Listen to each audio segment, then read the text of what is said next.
5 തലമുറ കേൾക്കാമെന്ന് മനസ്സിൽ വിചാരിച്ച് മന്ത്രം ചൊല്ലിക്കോളൂ. യാതപിതൃനാം സർവം സമർപ്പയാമി എന്ന് പറഞ്ഞ് പീഠത്തിൽ 3 പ്രാവശ്യം ഇട്ടൊഴിയാം. കരകയില് 3 പ്രാവശ്യം ഒഴിയാം. നാക്കല എടുത്തിട്ട് ഒഴിയണം.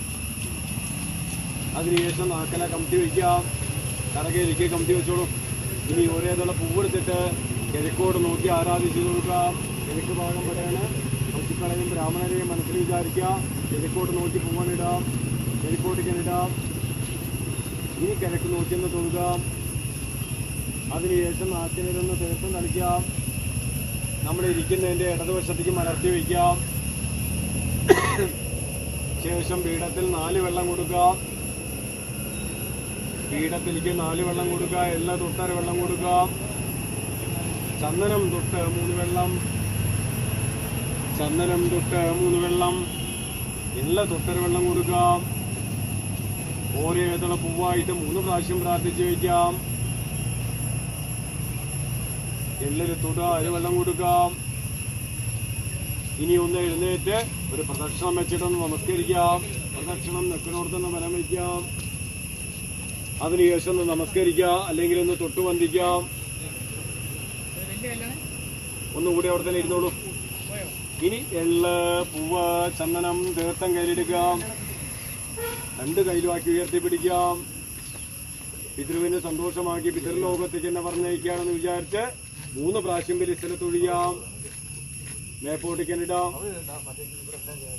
ഇനി ഒരേതുള്ള പൂവെടുത്തിട്ട് ഒന്ന് ആരാധിച്ചു കൊടുക്കുക. മരിച്ചുപോയ എല്ലാവരെയും മനസ്സിൽ വിചാരിക്കുക.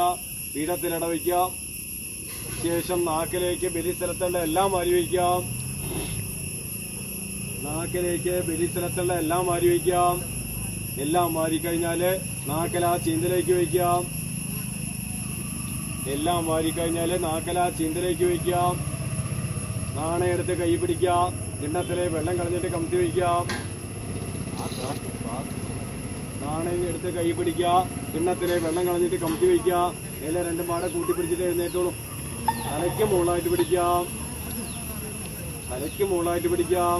പുഴയിൽ ഇറങ്ങിയിട്ട് കിഴക്കോട്ട് നോക്കിയിട്ട് പിന്നാക്കിടാം. പിന്നാക്കട്ടതിന് ശേഷം പവിത്രം കെട്ടഴിച്ച് കളഞ്ഞ് ഒന്ന് മുങ്ങിയിട്ട് സൂര്യനെ തൊഴുകാന്ന് വിചാരിച്ച് കിഴക്കോട്ട് നോക്കി തൊഴുതിട്ട് കുളിച്ചിട്ട് വരാം. നാണയം മണ്ണാൻ ചെയ്യാം.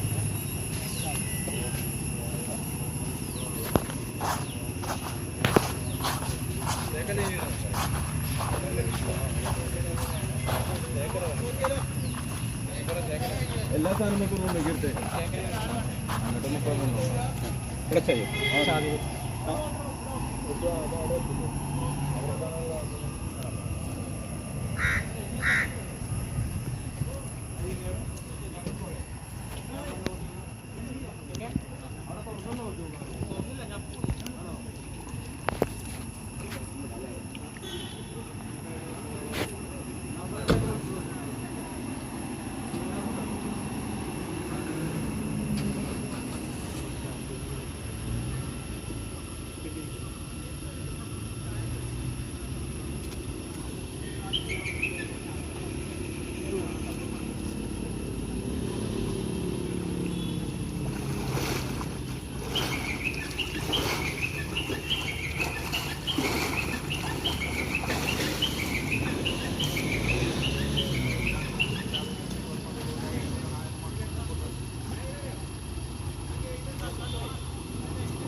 നമസ്കാരം പ്രിയമുള്ളവരെ, ഞാൻ രാധാകൃഷ്ണൻ നമ്പൂതിരിപ്പാടാണ്, പുതുവാധ്യാർമഠം കൊട്ടാരം, നിലമ്പൂർ ത്രിമൂർത്തി ക്ഷേത്രത്തിൻ്റെ ഭാഗമായിട്ട് ഇന്ന് ഒട്ടനവധി ആളുകൾക്ക് ബലിതർപ്പണം, പിതൃതർപ്പണത്തിന് നമ്മൾ സാഹചര്യം ഒരുക്കിയിട്ടുണ്ട്.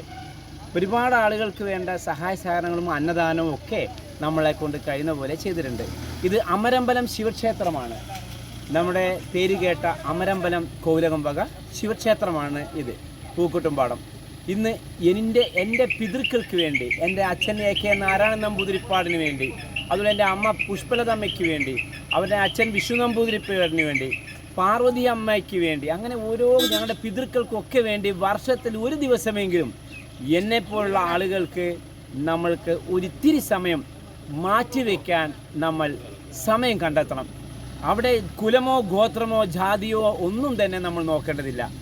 ഏത് സംസ്കാരമാവട്ടെ, ഏത് കുലമാവട്ടെ, നമ്മൾക്ക് ഈ ഒരു ദിവസം, ഈ പവിത്രമായ ചടങ്ങിൽ എല്ലാ ദിവസവും, എല്ലാ വർഷത്തിൽ ഒരു ദിവസമെങ്കിലും നമ്മളൊരു അരമണിക്കൂർ നമ്മുടെ പിതാക്കന്മാർക്ക് വേണ്ടി, നമ്മുടെ ജന്മം തന്ന മാതാപിതാക്കൾക്ക് വേണ്ടി ഒരിത്തിരി സമയം കണ്ടെത്തണമെന്ന് എല്ലാവരോടും താഴ്മയായിട്ട് അപേക്ഷിക്കുകയാണ്. നമസ്കാരം പ്രിയമുള്ളവരെ, നമസ്കാരം. നമ്മുടെ ഈ പവിത്രമായ ബലിതർപ്പണം അല്ലെങ്കിൽ ബലിയിടുന്നതിൻ്റെ പ്രാധാന്യത്തിനെക്കുറിച്ച്, അതിൻ്റെ എന്താണ് അതുകൊണ്ട് നമ്മൾക്കുള്ള ഗുണം, ഓരോ മനുഷ്യനും എന്തിനാണ് അത് ചെയ്യുന്നതിൻ്റെ ആധികാരികമായുള്ള ചില വിവരങ്ങൾ നമുക്ക് ശ്രീ രാധാകൃഷ്ണൻ തിരുമേനിയായാലും സുരേഷ് അദ്ദേഹത്തിൻ്റെ ഭാഗത്ത് നമുക്ക് ഇതിൻ്റെ വിശദ വിവരങ്ങൾ അറിയാൻ സാധിക്കും. എന്താണ് അതിൻ്റെ? നമസ്കാരം, ഞാൻ രാധാകൃഷ്ണൻ നമ്പീശൻ, അമരമ്പലത്തിലാണ് താമസം. കർക്കിടവാവുബലി ചെയ്യുന്ന എല്ലാ ഭക്തജനങ്ങൾക്കും ഏറ്റവും പുണ്യം ചെയ്യുന്ന ഒരു കർമ്മമാണ്. ആ ദിവസത്തിലെ ആ പ്രാധാന്യം എന്ന് വെച്ചിട്ടുണ്ടെങ്കിൽ മരിച്ചുപോയവർക്ക് പിതൃതർപ്പണം ചെയ്യുക, അതിൻ്റെ പുണ്യം വലിയൊരു കാരുണ്യമാണ്. എല്ലാവരും അത് ചെയ്യാൻ കഴിയുന്നതും ശ്രമിക്കുക. ഓക്കെ, അപ്പോൾ നമ്മൾക്ക് ജന്മം തന്നതാണ് അല്ലേ, എത്രയോ കഷ്ടപ്പെട്ട് വളർത്തി വലുതാക്കി നമ്മൾക്ക് വേണ്ടി എത്രയോ മണിക്കൂറുകൾ, ദിവസങ്ങളും, മാസങ്ങളും, വർഷങ്ങളും നമ്മൾക്ക് വേണ്ടി ചെലവഴിച്ച നമ്മൾക്ക് നമ്മുടെ പ്രിയപ്പെട്ട നമ്മുടെ അച്ഛനും അമ്മയ്ക്കും, അല്ലെങ്കിൽ അവരുടെ അമ്മയ്ക്കും അവരുടെ അച്ഛനും ഒക്കെ തന്നെ വേണ്ടി സങ്കല്പിച്ചുകൊണ്ട് ഒരിത്തിരി അവർക്ക് പൂവും അല്ലെങ്കിൽ ഭക്ഷണം എല്ലാം കൊടുക്കുക എന്ന് പറഞ്ഞാൽ, അത് അങ്ങനെ തീർന്നാൽ നമ്മുടെ ജീവിതത്തിൽ എല്ലാ ഐശ്വര്യങ്ങളും ഉണ്ടാവും. നമ്മുടെ കെട്ടുപാടുകൾ, നമ്മുടെ വിഷമങ്ങൾ, ദാരിദ്ര്യം, ദുരിതം, ദുഃഖങ്ങൾ, അതുപോലെ തന്നെ രോഗങ്ങൾ എല്ലാം മാറാനും കൂടിയാണ് ഈ ഒരു വർഷത്തിലൊരു പിതൃതർപ്പണം എന്ന് പറയുന്നത്. അപ്പോൾ ഇത് എല്ലാവരും ആചരിക്കണമെന്നാണ് ഞങ്ങളുടെ വിനീതമായ അപേക്ഷ. നമസ്കാരം.